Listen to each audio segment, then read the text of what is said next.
Hello everybody and welcome to the Super Bowl predictions video here on the Rob LaBarbera Show. To those of you who have watched all of my regular season and postseason videos for the 2019 regular season, thank you so much. And if this is your first video of mine that you're watching, or your first couple in, thank you just as much. Anyone who watches and supports the channel gets all of my thanks. I can't do this without you guys. I very much appreciate it.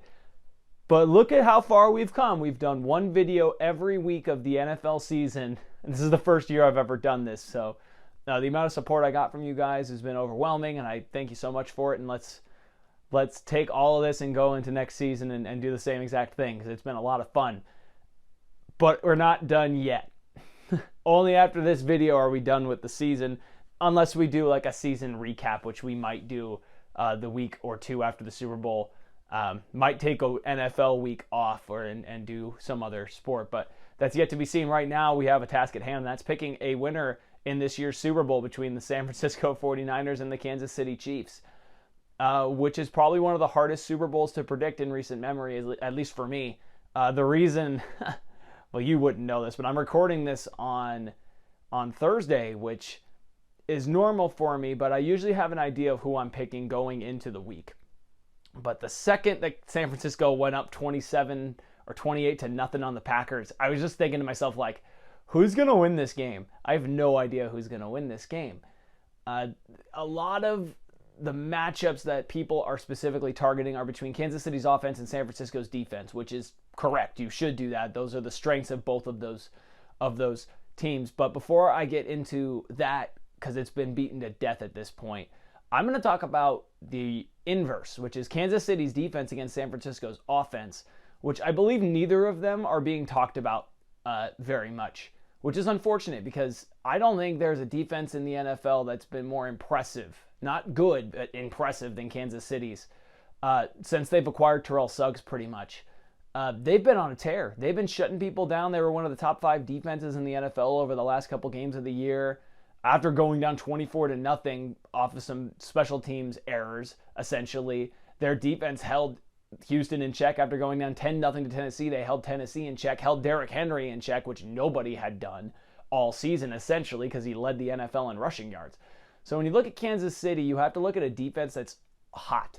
Like, they are not better than San Francisco's defense. I don't think anybody will ever argue that. They are nowhere near the talent level, but they're hot. They're playing with momentum. They're playing with purpose.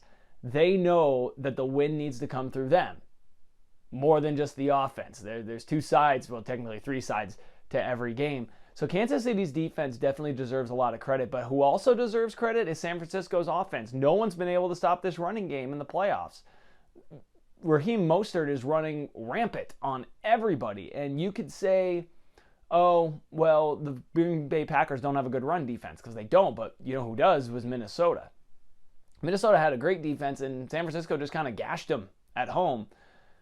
Kyle Shanahan is one of the best play callers and designers in the entire league. He is my favorite. He is, in my opinion, he is the best one. Like, if you're going to want a guy to build your offense, it's Shanahan. He knows how to use pieces he has. He knows how to contort offenses to make things work. It's basically Sean McVay, but he makes adjustments. So to me, he's probably the most innovative play caller in the NFL. The San Francisco offense has an Achilles heel, though, and it's Jimmy Garoppolo's turnovers. And that's not a bad thing, because it doesn't happen a ton. It's just the one glaring weakness. Like, if you're going to pick one thing out on the San Francisco offense, it's Jimmy Garoppolo's throwing interceptions and fumbling the ball. But that goes for every quarterback technically, so it's not really a flaw. But if you're Kansas City, you need to shut down the running game. If Jimmy Garoppolo beats you with his arm, great. If Kendrick Bourne and Deebo Samuel beat you deep, great. Don't let them run the ball on you. That's a key to winning the game. For San Francisco, establish the run. You have Chris Jones coming off of an injury. You've got older Terrell Suggs on the edge.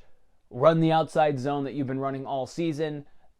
Offensively, I actually think on that side of the ball, it favors San Francisco. They've been more hot as of late as an offense. Now, Kansas City's been hot as a defense, but they've also played Houston, who is like the baby brother of San Francisco offensively. And then Tennessee, whose entire offense is just running the ball. They don't have much of anything else. Like a guy like George Kittle, which, by the way, oh man, who's going to cover George Kittle? Is it going to be Tyrann Mathieu? Because that's something I would pay money to see. I think Kittle wins that matchup, unfortunately. I think Tyrann's just a little bit too small. But that's just me saying things. I mean, I've seen Kittle throw off bigger guys than Tyrann. I would give the edge to Kittle. But overall, I'm going to give the edge to San Francisco's offense. There's just too much consistency within that unit throughout the year for me to pick against them. Which leads me now into the special teams, which I, to be honest, don't know a ton about the special teams on either of these teams. I just know the last couple of games I've watched from Kansas City, they've been incredible in the return game.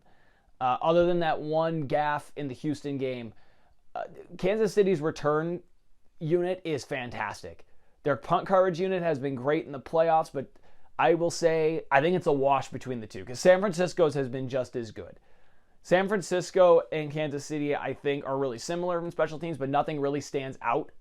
Even if Tyreek Hill is back there returning, both teams tend to have good enough coverage so that they limit returns. I don't have a ton to say on special teams. If you know more about the special teams than I do, please let me know down below that I'm wrong. I just don't know a ton about either of the special teams on the Kansas City Chiefs or the San Francisco 49ers for me to make a comment on it, so I think it's a wash. But that brings us into the category that everybody's been talking about, which is Kansas City's offense versus San Francisco's defense, which is very interesting because San Francisco's defense, it's all about the defensive line. You have 5 first-rounders on the defensive line or 4 first-rounders on the defensive line. They're incredible. They're awesome. But people forget about the linebackers on this team. Quan Alexander, Fred Warner, Greenlaw. These guys are incredible. Like, I think that they're the best linebacking unit in the NFL, and despite them being in the Super Bowl and being on one of the number 1 defenses in the league, I think that it's an underrated linebacker unit. Nick Bosa and Richard Sherman have stolen the spotlight, but man, Fred Warner has had an incredible year. Do not sleep on these linebackers in run support. They're incredible. The secondary's been great playing their back zone with the front 4 providing pressure. Their defense is a perfect, it's like the Incredibles, the clock, where all the cogs mesh together. It's an incredibly well-oiled machine of a defense where each level of the defense is working with each other. So it's really hard to crack that system.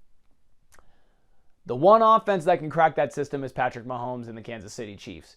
When I look back, well, before I go into that analysis, let's just talk about the Chiefs for a second. Tyreek Hill, Mecole Hardman, Byron Pringle, Travis Kelce.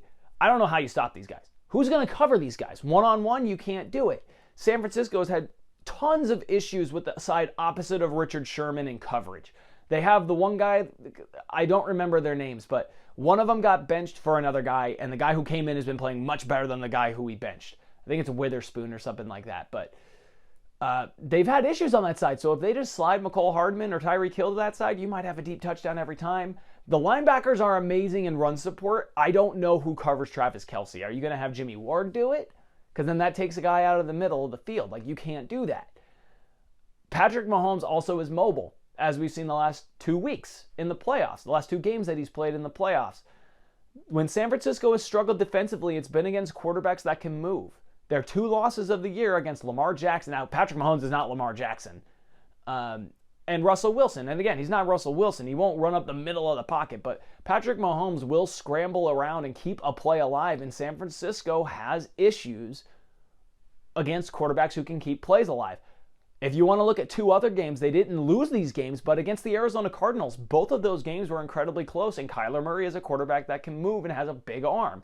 I actually think you can use those Arizona games as a template to see how this game might go, where San Francisco's offense might need to get them one final score to win this game, unless Kansas City just blows them out of the water, because let's be honest, Kansas City is much better than Arizona.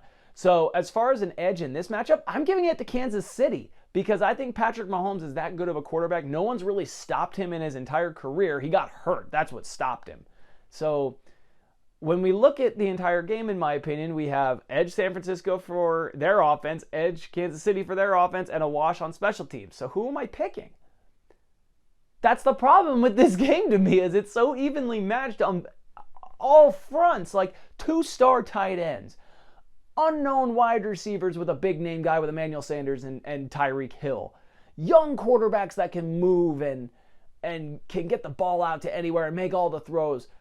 And then you have San Francisco's defense, which is incredible, but I don't know who to pick in this game, but if you had to make me pick this one, I'm going to take the San Francisco 49ers to win this Super Bowl. I don't want to do this. If you've been watching the channel, you know that I don't like San Francisco, but I can't deny San Francisco. For me, when I look in championship games, when you have great offenses going against great defenses, typically the defense will win. 8 times out of 10, the defense will win. I'm not going to go back on my football principles because I don't like a team. We've seen great offenses falter in championship games before. Look at Cam Newton and the Panthers. Look at Look at both teams in the Super Bowl last year. The Super Bowl does weird things to teams, and it favors the defense. You have a lot of inexperience on both sides. You have coaches that have fallen in the Super Bowl before. I think it's a level playing field all around. It's really going to be whoever gets the ball last, I think, will win the game. Whoever gets the ball last on offense will win the game. It might be, obviously not in the sense of like, oh, it's 4th and 28 from your own 30, Hail Mary time. No, like whoever gets the ball with about 5 minutes left in the game will probably win the game. In my opinion, that's going to be San Francisco. I want Kansas City to win this game. I'm rooting for Kansas City to win this game, but when I look at the football and how I view football and analyze football as a sport, San Francisco fits more into what I view as the winning team in this sort of scenario. So I'm going to say San Francisco wins this game 31-30 with a game-winning drive at the end of the game. And thank you so much for watching the Super Bowl predictions video. And as I said before, thank you if you've watched all of the regular season videos to this point. I incredibly appreciate it. Please be sure to subscribe to the channel. Stay tuned for other sports type content that we have coming out. Comment down below on other sports you'd like to see me cover, or teams specifically, or even just videos you'd like to see me do. I love doing that kind of stuff for you guys, and I love the response I get when I do it as well. Please enjoy the Super Bowl, enjoy the week, and I hope you enjoyed the 2019 NFL season. Thank you so much.